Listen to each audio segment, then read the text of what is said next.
after you assess the aroma, then the fun part begins, I think.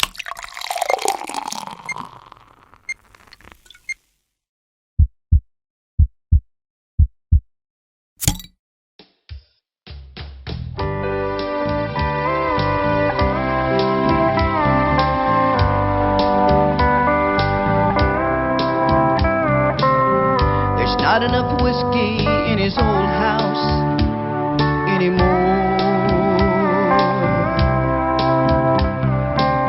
There's not enough whiskey, as any fool can plainly see. You again, My pleasure. For interview. You were born in a traditional whiskey family. When was your first adventures with whiskey? When did you meet first whiskey? Well, you know, when babies start getting their teeth, the mothers and grandmothers back home in Kentucky would stick their finger in a little glass of bourbon and rub the gums to kind of help in the cutting of the teeth and aid in the pain that, you know, when teeth are coming through. And my mother's favorite cough medicine was bourbon, honey, and lemon juice.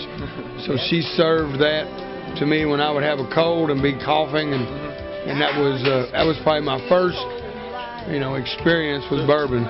My job is not one thing. It's not just production. I do production. I do marketing. If there's any media back home in Kentucky, if anybody they need someone to go on television to talk about a development, I'm the one. I'm the face behind Jim Beam. What are the trends? What is the future of the bourbon and the whiskey as well? Well, you know, trends for the future, the infused bourbons have shown that there's a lot of opportunity to bring people to the bourbon category who maybe have never enjoyed bourbon or have never really wanted to be involved in bourbon because of the flavor. So, I mean, that's something new. Finishes in different woods. You know, people are looking for new innovations within the bourbon category. And us at Beam, we're going to try to stay on the edge of that and keep developing new products to bring people to the bourbon category and to keep the category vibrant and not let it get stagnant. You have to have a vision of the future, what you feel you're going to grow, so you can lay it down now and start aging it. So 4, 5, 6, 8 years from now, you have product to sell. And if your sales are increasing, you have to keep up with demand. So we're always looking to the future. You know, we can't worry about the past as much as we got to worry about the future in production. Now we use our legacy and history to help us develop new products for the future as well. The bourbon guys, we're all great friends. I mean, every year we have an annual bourbon festival, and all the distilleries come together, and we invite people from all over the world to come to Bardstown, Kentucky, where I live, and we have a big black tie gala where the distillers, we're all in tuxedos, and you have tasting booths where you can go from booth to booth and meet me. You can step 5 steps down and see Jimmy Russell from Wild Turkey.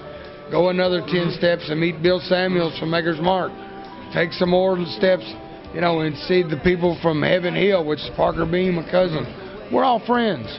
Now the sales guys on the street that are trying to sell the product, you would think we were all bitter enemies.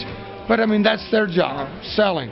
The guys that make it and the families that started it, we're all very friendly and we enjoy each other's company. When you go to tasting, it's very subjective.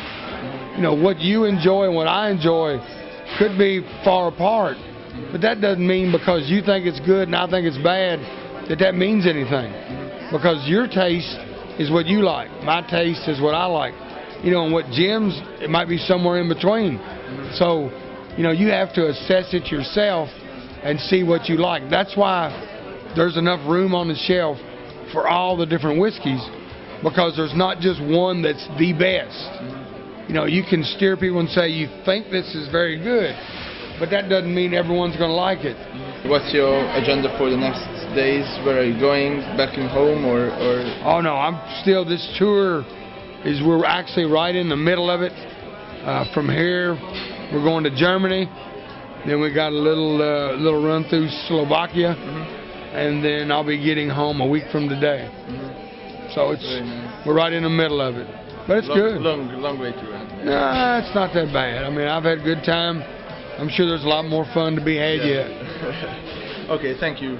Oh, you're welcome.